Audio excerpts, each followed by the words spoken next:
Hey guys, Ziamaro here. This is my updated guide to getting the best FPS you can in DayZ Standalone. I've updated it based on comments I've had on YouTube and Reddit, as well as my own extensive testing. I'm going to keep this as short as possible. Step 1. Disable core parking. The link's in the description. Go to this website and download Park Control.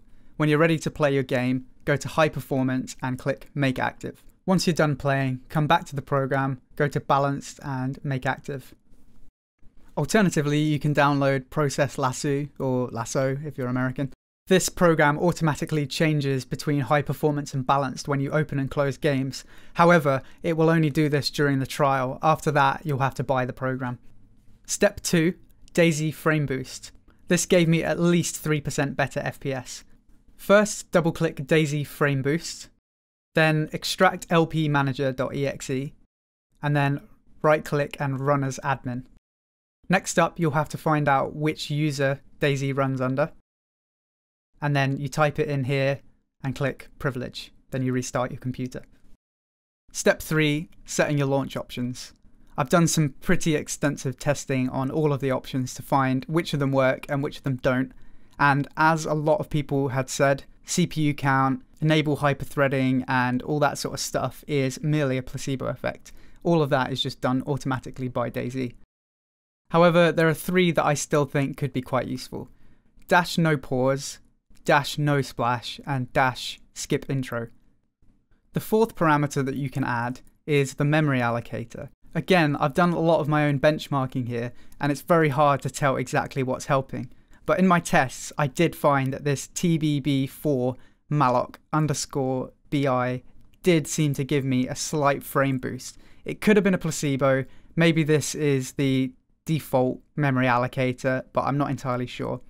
A lot of people said that setting it to system helps. I found in my tests that if anything, it actually made my performance worse.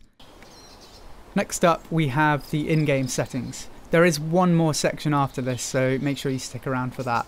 First of all, this doesn't actually affect your FPS, but it does make things feel a lot snappier. Turn your mouse smoothing down to 0.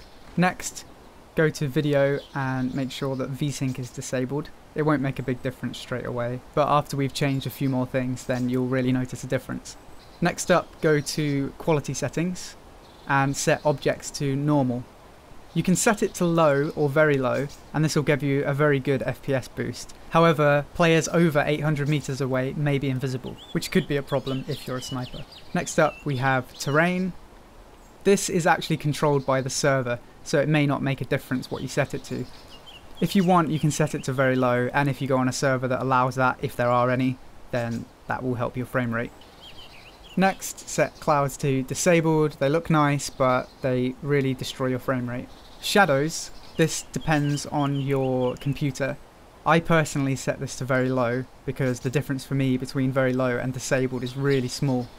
Although on lower end processors, setting it to very low apparently can make your performance worse. So if that's the case, then set it to disabled. Next up, we go to textures. Leave video memory on auto. If you have a graphics card from this century, then you should be fine on very high. But otherwise you can set it to normal or low if you don't have a lot of video memory. For texture filtering, on my current graphics card and on my old graphics card, I found that very high has no impact at all and makes textures look better at angles, so just leave it on very high. Next up, we have the rendering settings. Anti-aliasing is something that I'm a big fan of, but if you don't have a very good graphics card, then this is going to kill your frame rate, so I'd recommend disabling that. And once you've disabled anti-aliasing, it will automatically disable alpha to coverage as well, so you can just leave that as disabled. For edge smoothing, I personally like it on SMAA very high, but there are a lot of people who aren't a big fan of that. Some people will enable FXAA in their graphics drivers and leave it on disabled, but it's up to you.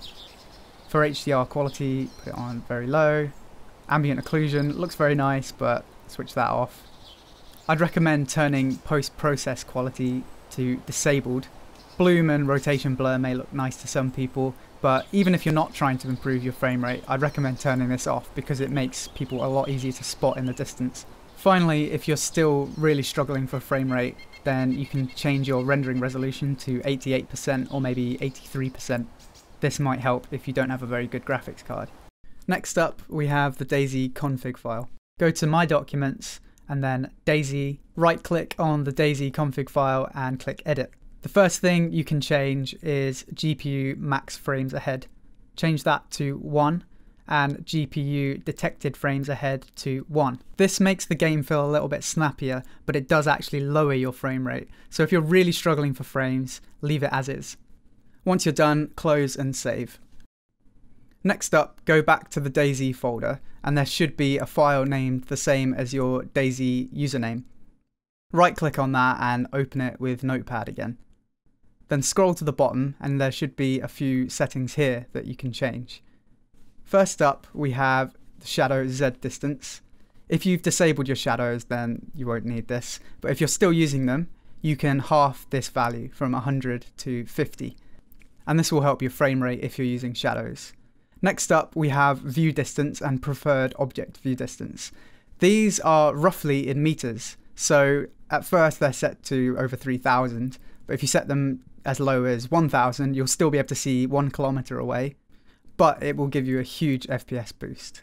If you're on a particularly low end system, then you can set it lower, like to 800 or even 500, but bear in mind you won't be able to see people over 500 meters away.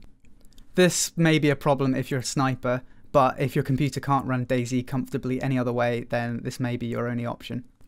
When you're done, close it and save. Right click the file and go to Properties and set it to Read Only. This will prevent DayZ changing these settings after you open it again.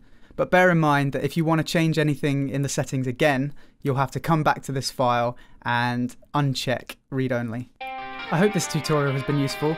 As always, leave comments if you have any questions or requests, and I'll do my best to help. If you like the video, then don't forget to subscribe.